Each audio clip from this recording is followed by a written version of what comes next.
Hola a todas y a todas. Estamos en la cuarta sesión del primer ciclo de clase FEDER. En nombre de FEDER quiero darles una cálida bienvenida a esta cuarta sesión de nuestro primer ciclo de clases. Estamos muy contentos de que sigan acompañándonos semana a semana en este espacio de aprendizaje y colaboración sobre evaluación educativa. Esta semana estamos trabajando nuestro segundo tema, elaboración de buenas preguntas. Un segundito. Desapareció todo aquí en mi pantalla, no lo veo. Este, Elaboración de buenas preguntas o pruebas. Ayer revisamos la primera parte y hoy continuaremos, ¿verdad?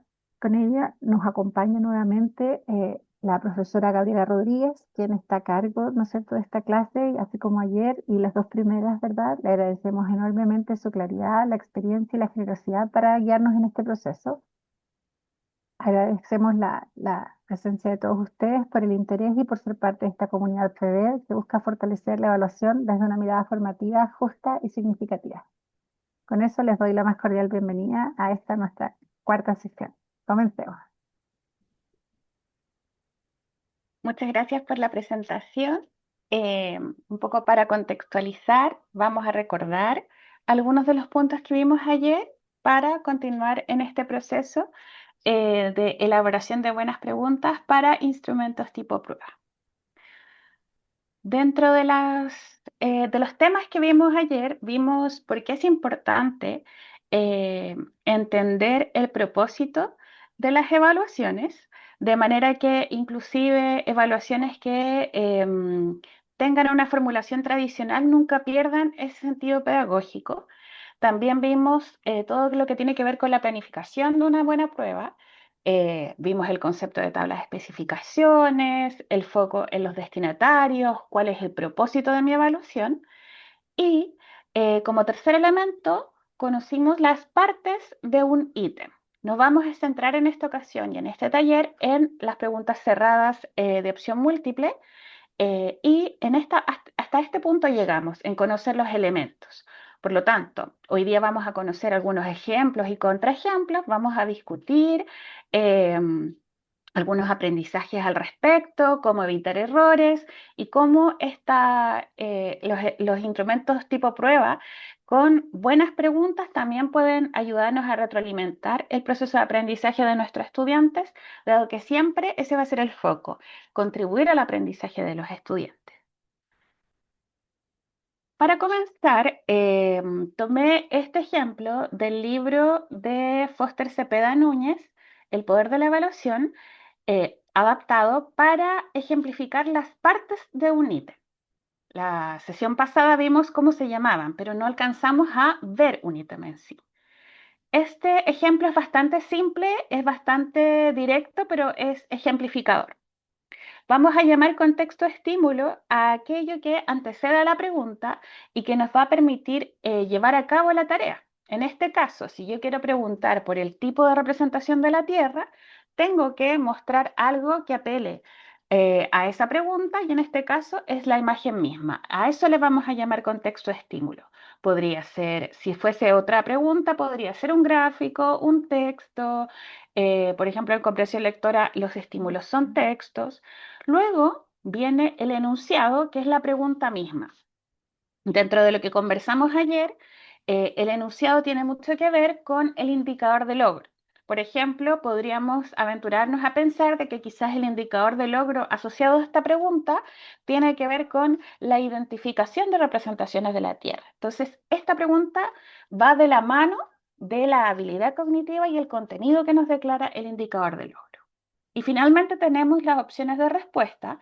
En este caso, para este ejemplo particular, son 4, donde solo una es correcta. Y dentro de los elementos que nosotros revisamos en la sesión pasada, están estos 3 que el estudiante ve, pero también hay un cuarto elemento que, dependiendo de la forma de trabajo que nosotros tenemos, puede ser visible para el estudiante o solo puede ser para uso interno. Y en este caso le vamos a llamar justificación, en algunos proyectos se llama retroalimentación, que es identificar el razonamiento que hay detrás de una respuesta correcta, porque indudablemente la correcta es correcta, disciplinarmente y por qué las incorrectas no lo son. ¿Por qué es útil contar con esta información? Primero, porque ayuda a mantener un estándar de calidad, de manera que todas las alternativas incorrectas sean posibles, sean elegibles y atiendan a un error en específico. Como esta pregunta cognitivamente es algo fácil y está algo asociado a algo memorístico, la justificación está alineada con eso, a una confusión conceptual. Entonces, por ejemplo, acá podemos ver en la correcta está la explicación de las características de esta imagen que hacen que sea globo terráqueo y también las características que hacen que no sea las otras representaciones. Este es un ejemplo que puede servirnos para entender la estructura. Ahora, si nos movilizamos a un ejemplo de otra disciplina, acá tenemos un contexto, esta pregunta es de filosofía, tenemos el contexto de estímulo, que es el fragmento de un texto. Y los estudiantes tienen que identificar la tesis central de este fragmento. Y las alternativas son diferentes respuestas que cognitivamente y gramaticalmente son coherentes con la pregunta, pero solo una es la correcta.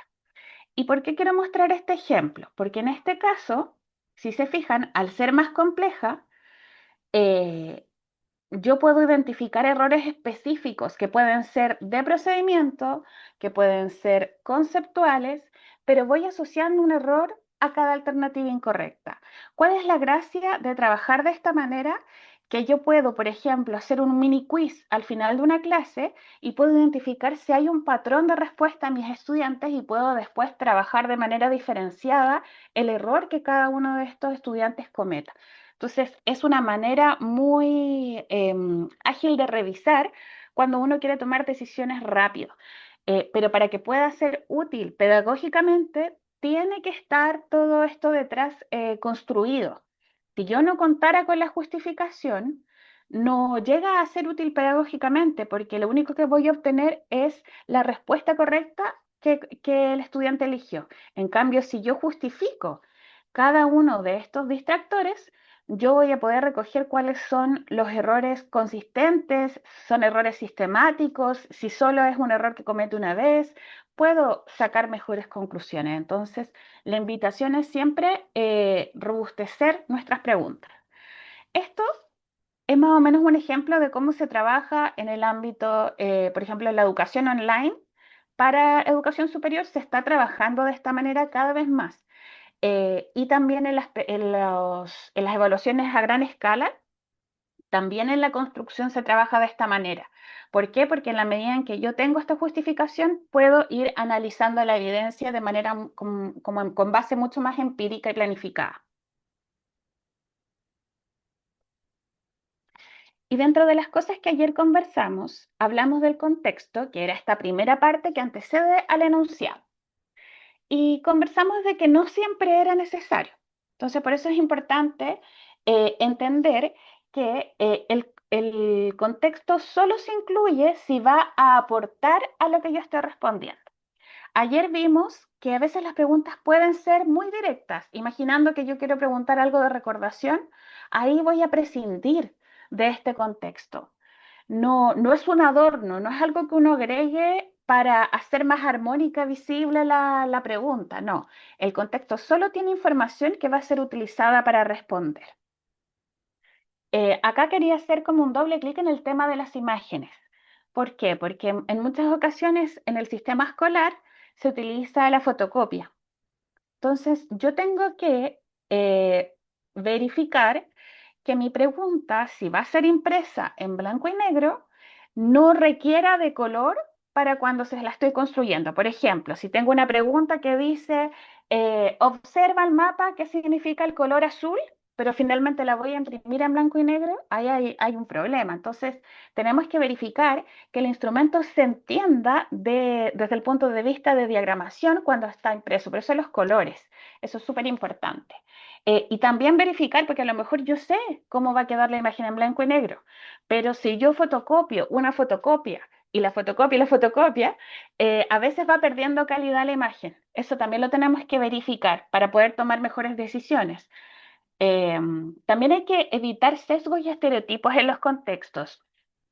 Si yo, por ejemplo, voy a hacer una pregunta acerca de un texto, evitar de elegir textos que contengan situaciones estereotipadas en temas de género, en temas de vocabulario, que no vaya a generar el contexto mismo una diferenciación o una ventaja que afecte a un grupo específico de estudiantes. Eh, para ser más precisa, si yo sé que mi grupo de alumnos, por ejemplo, no es solo de origen chileno y quizás manejan otro vocabulario, tratar de integrar ese vocabulario o a veces en ocasiones yo he visto que se agregan glosarios para palabras que sean muy típicas para que el estudiante en la evaluación no vea eso como una barrera, sino que esta evaluación no busque pillar ni busque discriminar por vocabulario.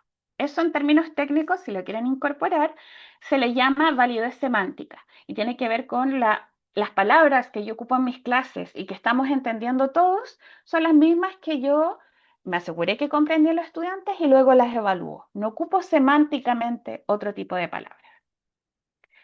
Habiendo aclarado esto, veamos un ejemplo de un ítem con un contexto innecesario. Y acá se los voy a leer. Dice, la condensación es un proceso vital para el equilibrio hídrico del planeta, porque constituye el mecanismo físico principal que permite la transferencia de agua desde la atmósfera de regreso a la superficie terrestre. ¿En cuál de los siguientes escenarios se evidencia principalmente el proceso de condensación dentro del ciclo natural del agua? Entonces, si se fijan, el contexto en realidad está siendo un accesorio. Puede servir para que uno se concentre, pero en realidad no es útil para responder. De hecho, podría hasta entregar pistas. Entonces ahí lo que se sugiere es suprimir el contexto. En este caso, acá está la explicación, es información accesoria o redundante. La pregunta, ¿en cuál de los siguientes escenarios se evidencia? Requiere únicamente el conocimiento del contexto, no la lectura del párrafo introductorio. Entonces yo podría eventualmente solo quedarme con las preguntas, como sale en el ejemplo acá marcado. Solo con la parte que está encuadrada, esta podría ser mi pregunta. Podría borrar la parte inicial. Ahora, ¿cuándo un contexto sí es necesario? Acá tenemos otro ejemplo. Este ejemplo fue sacado de un texto que publicó el Centro de Medición Miduce, que dice, observe la siguiente imagen, ¿qué civilización precolombina desarrolló el tipo de cultivo que se presenta en la imagen? Es decir, el estudiante tiene que interactuar con el contexto, observarlo, descomponerlo para luego responder. Entonces, en este caso, sí es necesario el tipo de cultivo para dar cuenta del indicador de logro que yo estoy evaluando. Esa es la diferencia entre un ejemplo y otro. Hasta acá, ¿hay alguna consulta acerca del contexto? ¿Va quedando todo claro? ¿Me pueden hacer con la manito o si quieren comentar algo? Bien, me dice Jocelyn. Claro, claro, por aquí también. Súper. Entonces vamos con la otra parte de la pregunta, el enunciado. Y en el enunciado, lo que hay que dejar como más importante es la claridad y la precisión. Primero tiene que ser una pregunta completa y delimitada. Las preguntas en general, cuando uno quiere construirla con criterios de calidad, se sugiere utilizar preguntas con signos de interrogación que tengan un comienzo y tengan un final, que no sea completar una oración con un dos puntos y yo no saber lo que viene a continuación. Vamos a ver un ejemplo para entender a qué voy con esto. Pero es muy importante que la pregunta tenga un principio y un final, que se entienda por sí sola. Otro elemento importante es que haya claridad en la tarea solicitada. Nosotros lo primero que tenemos que hacer es pensar en nuestro indicador de logro. Mi indicador de logro, por ejemplo, dice calcula. Ya, si dice calcula, entonces yo tengo que hacer una pregunta que diga cuál es el resultado de y proponer un cálculo. Si mi pregunta dice obtiene conclusiones, yo podría decir cuál de las siguientes conclusiones se obtiene a partir del texto anterior. Entonces, tiene que ser muy de la mano con el indicador. La pregunta y el enunciado no se concibe sin el indicador. A eso va el segundo punto. Y otro elemento importante del segundo punto es agregar el criterio. Si yo, por ejemplo, quiero saber cuál afirmación es correcta, en general no debería simplemente formularlo así. Tengo que decir respecto de qué. ¿Qué es lo que yo estoy estudiando? No es una afirmación que está en el aire, es una afirmación que tiene que ver con una conclusión de un gráfico, que tiene que ver con una inferencia, que tiene que ver quizás con una tesis, como vimos en el ejemplo anterior. Entonces, todo ese tipo de cosas se le llama criterio de respuesta. El estudiante debe saber cuál es el criterio con el cual se va a corregir. No es lo mismo pedir una solución más precisa que una solución más completa. Todos esos indicadores de calidad los tengo que incluir si es que son necesarios, para que el estudiante no tenga que adivinar cómo vamos a corregir la pregunta. Y el tercer punto es plantear las preguntas en positivo. Esto no quiere decir preguntas felices, sino que quiere decir preguntar evitando negativos. Por ejemplo, utilizar no, utilizar exceptos son muy susceptibles a que el estudiante se salte esa palabra y quizás va a responder lo contrario a lo que yo estoy preguntando, no por un tema de no lograr el indicador de logro, sino más bien puede ser algo que tiene que ver con la lectura. Y en muchas asignaturas no estamos abordando en específico la atención, la comprensión lectora, sino que estamos abordando otro contenido. Entonces, se sugiere evitar. Ahora bien, si este contenido necesita que yo lo pregunte así, por un tema analítico, por un tema del indicador, porque es lo más apropiado, si no hay manera de que yo pueda evitarlo, lo pongo, pero lo pongo tipográficamente destacado. En muchas pruebas, por ejemplo, tipo SIMSE o, o pruebas estandarizadas, se utiliza el destacado, que es negrita, subrayado, de una manera visualmente que el estudiante no lo pueda saltar. Todos estos elementos que les estoy comentando tienen que ver con la varianza relevante.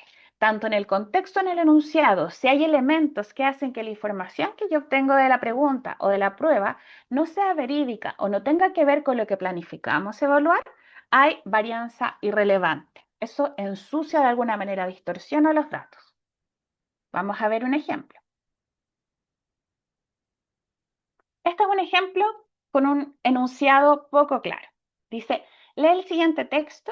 En el intestino grueso del organismo humano viven ciertas bacterias capaces de transformar restos de alimentos en vitaminas, las que podemos aprovechar para nuestro proceso de nutrición. Las bacterias y los seres humanos tienen, si yo tapo las alternativas, yo no sé qué tipo de preguntas se está haciendo. Yo podría decir las bacterias y los seres humanos tienen vida, tienen existencia, podría decir cualquier palabra. Y eso ya es una alerta de que la pregunta no está bien formulada. En general, yo debería, aunque sea una pregunta cerrada, poder tapar las alternativas y entender qué se me está preguntando. Entonces acá en el comentario que dejé dice, el enunciado de este ítem presenta problemas. No formula una pregunta completa y delimitada, sino que es una frase abierta que deja la instrucción implícita sobre la acción. El evaluado debe inferir el criterio de respuesta. Entonces, ¿cuál sería la formulación correcta de esta pregunta? Podría ser pasar de las bacterias y los seres humanos tienen a ¿qué tipo de relación se establece entre las bacterias mencionadas en el texto anterior y los seres humanos? Y acá hay varios elementos a destacar de esta nueva formulación, que si bien es más texto, es más claro, porque no habla de cualquier bacteria, habla de las bacterias del texto anterior, son esas bacterias en específico. ¿Qué otro elemento además me sirve? Me está preguntando por el tipo de relación, entonces yo las alternativas no me voy a encontrar con frases de distinta índole, me voy a encontrar solo con relaciones entre seres vivos. Entonces, de alguna manera, el reformular la pregunta hace que la atención del estudiante vaya directamente en la acción, es identificar la relación entre las bacterias y los seres humanos y no se va a tratar de interpretar qué es lo que uno quería decir. A eso se refiere con tener preguntas que tengan un contexto claro y que tengan un enunciado completo. Acá otro ejemplo. Ejemplo de ítem alineado con su indicador. Acá yo busqué un objetivo de aprendizaje del currículum que es analizar aspectos relevantes de diversos poemas para profundizar su comprensión, identificando personificaciones, comparaciones e hipérboles y explicando su significado dentro del poema. Como este indicador es grande, acá uno podría, perdón, este objetivo de aprendizaje es grande, yo puedo desprender distintos indicadores. Uno de ellos puede ser la identificación de las figuras literarias. Entonces, la pregunta está alineada directamente con esta habilidad cognitiva. Si yo quiero que identifique, le digo cuál predomina en este verso y los estudiantes responden. Entonces, hay como un alineamiento. Pero ¿qué pasa si yo hubiera destacado otro elemento del objetivo de aprendizaje de este mismo y hubiera querido evaluar otra parte de ese indicador? Por ejemplo, explicando su significado dentro del problema.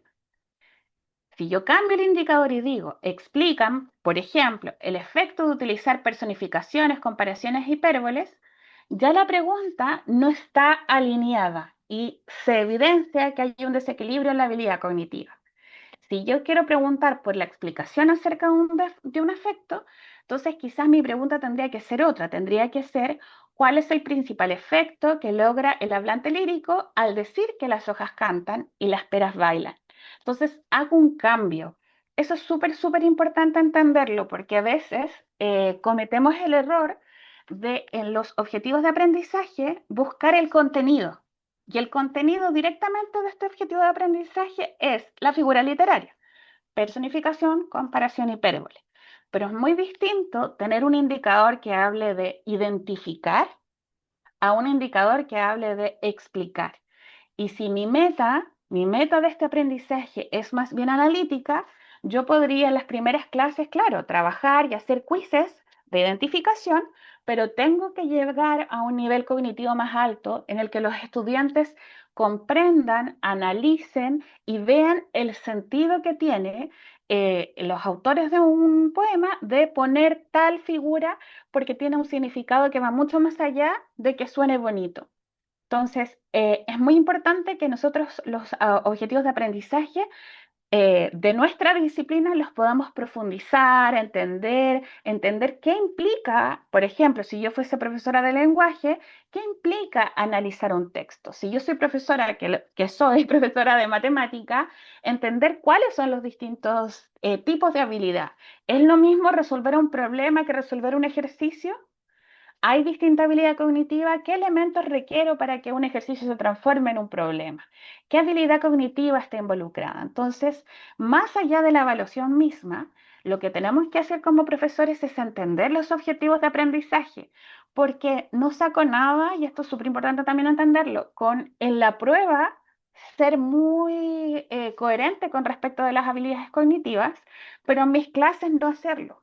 No, va todo de la mano. Yo entiendo las habilidades cognitivas de mi programa de estudio o de mi objetivo de aprendizaje, lo entiendo, planifico mis clases en contenido y habilidad y luego evalúo en contenido y habilidad. Y ahí recién se logra el alineamiento constructivo. Eso es muy importante tenerlo claro. Habiendo visto contexto y enunciado, vamos a ver el tercer elemento que es las opciones de respuesta. Y antes de mostrarlo, quisiera saber si hasta aquí va todo claro, si tienen una duda, si quieren hacer un comentario. ¿Va todo bien? ¿Alguien quiere comentar, compartir algo? Súper claro y práctico. Genial. Entonces vamos con el tercer elemento que es las opciones de respuesta. Y algo que nos tenemos que preguntar siempre es si la clave es la única correcta. El mandato o quizás la norma que nosotros tenemos que aspirar es que la clave sea la única respuesta correcta. Hay que evitar aquellas preguntas donde la clave es el mal menor. No, la correcta debe ser aquella que responde la pregunta. Tiene que ser inequívocamente correcta para no castigar a los estudiantes que tienen una respuesta mejor que quizás no están las opciones. Entonces eso es muy importante al momento del diseño porque evita ambigüedades. Y otro elemento a considerar es evitar pistas visibles. Uno de los errores más frecuentes cuando nosotros revisamos preguntas de opción múltiple de profesores es que dejamos la clave la más larga, la más completa, para que esté perfecta. Nos centramos tanto en que esta pregunta sea la clave, aquella que no tiene error, que la dejamos tan bien que descuidamos las otras opciones de respuesta y la clave llama mucho la atención porque es la más técnica, la más larga, la que tiene más detalle y dejamos de evaluar lo que queremos evaluar, porque si un estudiante elige la correcta solo porque visiblemente se ve la más convincente, en realidad no estamos, esa pregunta está mal construida. No es problema del estudiante, es un problema nuestro desde el diseño. Entonces es súper importante considerarlo y por eso los distractores también tienen un rol importante. Los distractores no están diseñados para simplemente ocupar espacio, sino que tienen que ser informativos. Deben darnos información acerca de errores comunes que pueden cometer los estudiantes. Según la evidencia, em, los distractores que no son relevantes, que no capturan un error, afectan la capacidad discriminativa del ítem. ¿A qué se refiere esto? La discriminación en términos psicométricos, es decir, desde la medición de pruebas, eh, nos habla de quién responde. Cuando yo veo, generalmente cuando vemos analíticas de una prueba, cuando son a gran escala en general, hay dos elementos que son súper importantes. La dificultad, que es decir, cuántas personas la responden correctamente, y otro elemento es qué personas son las que están respondiendo. Y cuando hablamos de qué personas, esa es la capacidad discriminativa del IT. Lo que queremos con una pregunta, al menos en una prueba estandarizada, es que me permita separar a los estudiantes, a quienes dominan el contenido de quienes no lo dominan. Si yo hago una pregunta que confunde a los estudiantes que dominan el contenido, eso es una señal de una capacidad discriminativa baja. Ese es como, lo comento como para que tengamos el mismo vocabulario. A eso se refiere. Entonces, si yo pongo un distractor que no tiene calidad, me va a afectar la capacidad de información que levanta. Acá también nos comenta la investigación que aumenta la probabilidad de saltar al azar. Si hay distractores muy obvios, los estudiantes los van a tachar y van a empezar a elegir cuál es la mejor en vez de efectivamente hacer el procedimiento cognitivo que hay detrás de una pregunta que uno plantea si es que fuese abierta. Y como les comentaba, dado que nosotros los instrumentos los utilizamos para tomar decisiones, cuando un distractor no es de calidad, se reduce la validez del instrumento, la validez de las decisiones. Entonces, no nos va a dar información acerca de cuáles son los errores sistemáticos que cometen nuestros estudiantes. Entonces, algunas sugerencias que podemos considerar es, en primer lugar, cuando estamos diseñando una pregunta, pensar en los errores típicos que se pueden cometer. Voy a poner el primer ejemplo de matemáticas, que es mi área de expertise, pero podríamos después pensar en otros. En matemática, por ejemplo, cuando uno resuelve un problema, usualmente podría decir, ya, para la resolución del problema tengo que levantar datos del problema, tengo que formular alguna operación para resolver ese problema y tengo que desarrollar esa operación para llegar a un resultado numérico. Entonces, a partir de todos esos pasos que realiza el estudiante para resolver un problema, yo puedo ir identificando errores tipo. Porque es importante cuando construimos ítems de opción múltiple pensarlos desde esa lógica para que cuando yo analice las respuestas pueda decir, ah, perfecto, hay un 20% de mi sala de clases que aún tiene errores donde voy a conectarlo con lo que vimos en la primera semana. Este grupo de estudiantes no es que no comprenda el teorema de Pitágoras, lo comprende, pero no sabe resolver raíces cuadradas. Entonces, cuando yo utilizo un instrumento con cuatro opciones, puedo utilizar cada una de estas opciones para capturar un error. Y recordémoslo con cómo comenzamos estas sesiones y estos talleres, el uso pedagógico. Si yo logro identificar cuáles son los errores de mis alumnos y, por ejemplo, hago quizzes formativos, puedo a tiempo decir, ah, entonces antes de seguir quizás tengo que hacer una clase intensiva de solo resolución de raíces porque el curso se me está perdiendo y necesitamos avanzar y quiero hacer una intervención acá en mi curso, que es un conocimiento importante. Entonces, eh, veámoslo también, veamos el valor de una prueba de opción múltiple desde el punto de vista formativo. Entonces, primera cosa, representar errores típicos. Hay que evitar trampas en redacción. Muchas veces cuando conversamos con profesores, en los distractores ponen palabras que generan ciertas trampitas que no capturan un error conceptual, sino que capturan errores de lectura. Y eso no debería estar considerado en nuestros instrumentos si lo que queremos es identificar cuáles son los patrones con respecto al aprendizaje, no con respecto a la redacción, salvo que fuesen preguntas de redacción, pero a grandes rasgos siempre queremos el objetivo de aprendizaje que estamos evaluando. Y otra sugerencia a considerar es, una vez que los estudiantes responden, revisar esa distribución post aplicación. ¿Por qué? Porque ha ocurrido, inclusive en preguntas a gran escala, en pilotajes, que a veces que un grupo muy importante de estudiantes elija una opción podría ser una señal de que volvamos a mirar la pregunta y veamos si quizás eh, marcamos mal la respuesta como docentes, o que quizás la redacción intenciona que los estudiantes respondan de cierta manera, generando, intencionando un error. Entonces, tenemos que tener ojo, no solo por la información acerca de los patrones de respuesta de los estudiantes en cuanto a los errores, sino también porque puede revelar errores de construcción. Y en algunos casos, sí es posible que tú reutilices tus instrumentos. Entonces, el hacer este análisis post aplicación te va a permitir adaptar tus instrumentos para que en una próxima vez que tú los apliques no tengas estos errores. Otras recomendaciones en la elaboración de opciones de respuesta.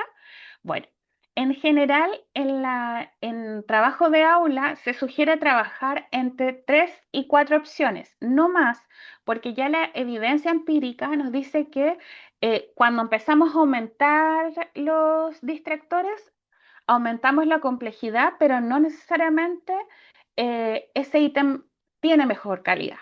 Cuando hay muchas opciones, empezamos a poner opciones que son rebuscadas, que pueden ser descartables o que aumentan la confusión, pero no desde el punto de vista de un error disciplinar, sino que simplemente aumenta la carga lectora. Entonces, la evidencia nos dice trabajar entre 3 o 4 opciones.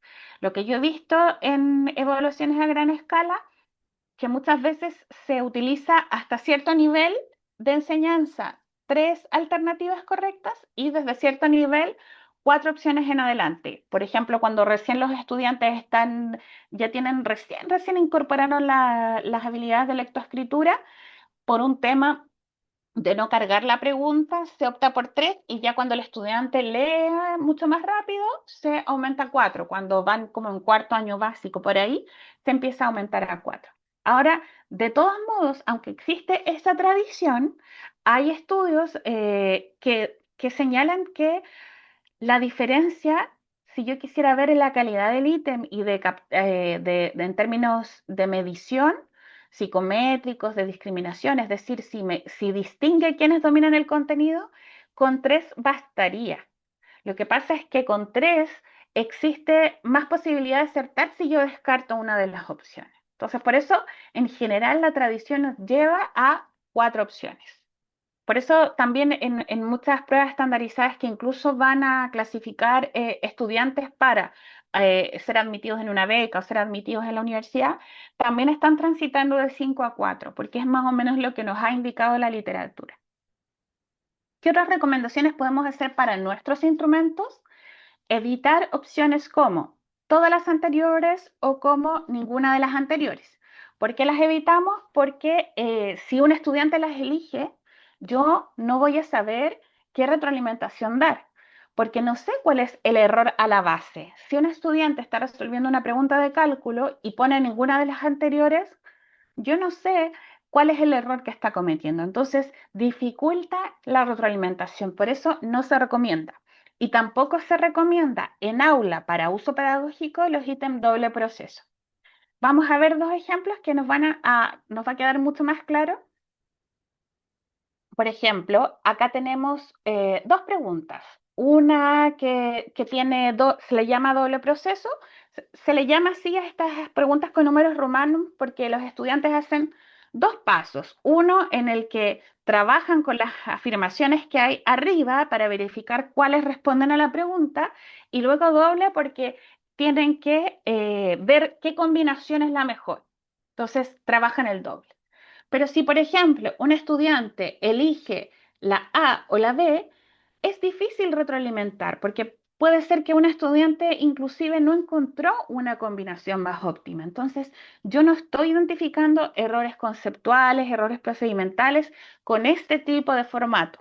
Por eso es más común ver este tipo de formato no con uso pedagógico, sino más bien con uso de entrenamiento o para preguntas que tienen que ver con selección de alumnos para un proyecto. Porque ahí el fin, por ejemplo, si yo rindo la PAES, el fin de rendir la PAES no es recibir yo en mi casa una retroalimentación acerca de mis aprendizajes, sino que el fin de esa prueba, el uso que se le va a dar a los datos y a la información que recabe, es seleccionar estudiantes. Entonces, eh, no tiene el uso pedagógico que tienen nuestra aula, nuestros instrumentos.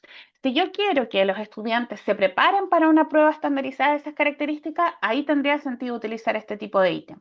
Pero si mi uso es retroalimentar, incluso cuando sea sumativa la evaluación, deja de tener valor esta opción y se sugiere no utilizar. Lo mismo en el caso de al lado, que les comentaba yo a mano derecha.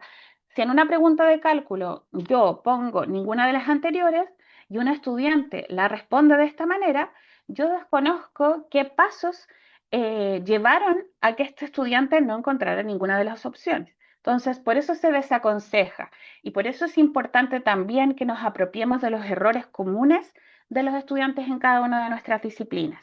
De hecho, en la formación actual de docentes, en algunos planes universitarios están agregando cursos que tienen que ver con los errores propios de la disciplina, precisamente para que los estudiantes salgan preparados con respecto a este conocimiento de cuáles son los errores comunes, por ejemplo, en matemática, en fracciones, cuáles son los errores comunes en geometría. Lo mismo si nosotros nos vamos a otros ámbitos, cuáles son los errores comunes en el análisis de fuente, así en cada una de las carreras. Y eso es algo que lo veo muy positivo, no solo para la enseñanza, para poder anticiparnos a los errores que comentan los estudiantes, sino que también tiene este beneficio al momento de generar buenas evaluaciones. Entonces, para ir más o menos consolidando, si tuviéramos que elegir 5 tips con los cuales quedarnos para revisar los ítems, el primero es la coherencia con el indicador. Yo puedo afirmar que con esta pregunta que elaboré, mi estudiante está alcanzando el indicador de logro. Esa es la pregunta que yo tengo que hacer. Y no solo en el contenido, sino que tengo que pensar que el indicador se compone de habilidad y contenido. Segundo paso, mi enunciado es claro, se puede responder la pregunta sin mirar las opciones de respuesta. Y ahí estamos pensando en ese ejemplo que yo les puse, donde yo tenía que mirar las opciones para saber de qué se trataba la pregunta. El tercer paso, el contexto que agregamos es necesario y es pertinente. El contexto no tiene que incluir nada que distraiga al estudiante o nada que estigmatice, que genere discriminación, que no aporte. El cuarto paso, las opciones son concordantes. Esto va a que las opciones sean homogéneas en complejidad y en extensión y que además capturen errores típicos. Y finalmente, formulación de las opciones. La clave es la única correcta, los distractores son plausibles pero conceptualmente incorrectos y ahí también recordar lo que hay que evitar, que es ninguna de las anteriores, todas las anteriores y además los ítems doble proceso. Esos serían como los 5 tips que sería bueno que tuviéramos como un checklist cuando estamos mirando nuestros propios ítems.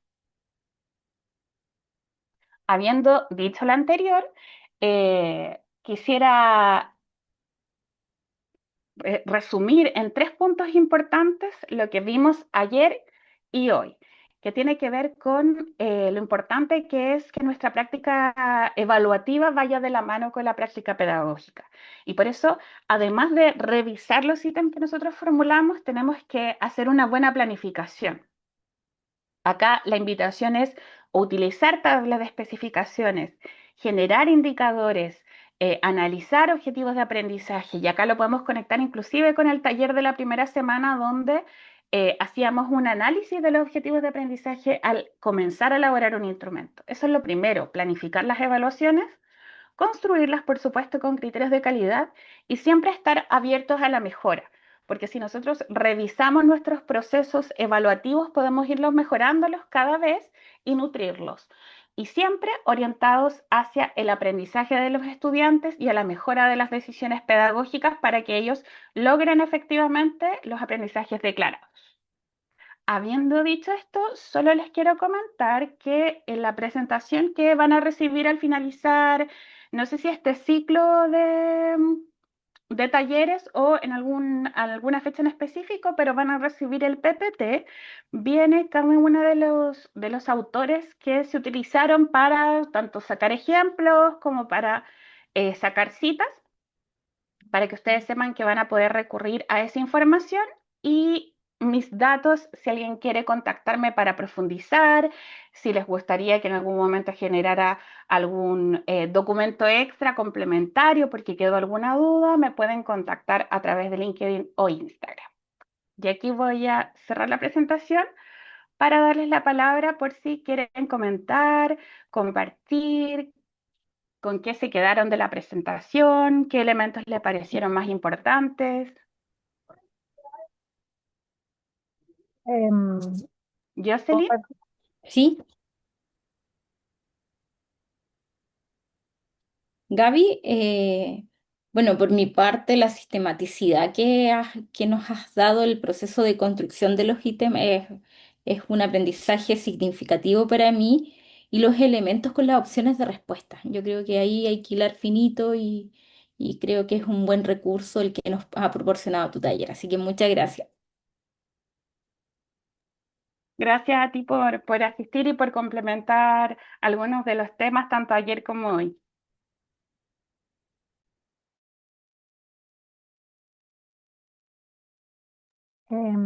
¿Yo? ¿Puedo? Ujú. Eh, bueno, eso sí, súper práctica la clase, claramente ahí se nota toda tu experiencia como elaboradora de ítems, ¿verdad? Todos estos conocimientos, te los agradezco. Te quería preguntar, porque yo no pude estar en la clase de ayer, y quería preguntar sobre preguntas abiertas, si existió alguna indicación al respecto de las preguntas abiertas, ¿no es cierto? Porque no todos los profesores hacen eh, preguntas solamente cerradas, ¿verdad? O sea, esta clase fue súper práctica y súper clara al respecto, pero me quedé con la duda respecto a lo anterior. Eso. No, por tiempo solo nos centramos en las cerradas, pero igual podríamos dejarlo como apunte porque tanto en la sesión de rúbrica quedaron con la inquietud. Ya, entonces, ¿te tinca, Gaby, que tal vez hay las dos juntas? Podemos a lo mejor agregar una sesión extra al final. No sé, ahí pensar en parte de la planificación. Muchísimas gracias. Sí. El tema ahí yo propondría preguntas con su respectiva rúbrica o cualquier instrumento, una pauta para que sepan cómo corregirlas, porque creo que eso fue lo que sí generó dudas en cuando hablamos de rúbricas más analíticas, que sí, estoy de acuerdo. Súper.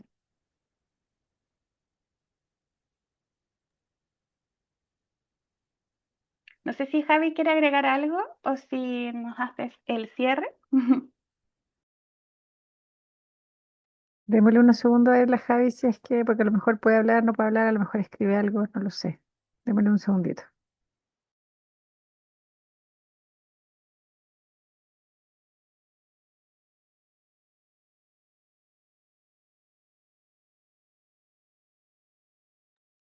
Ya, la Javi nos dice ahí que no puede hablar en este momento.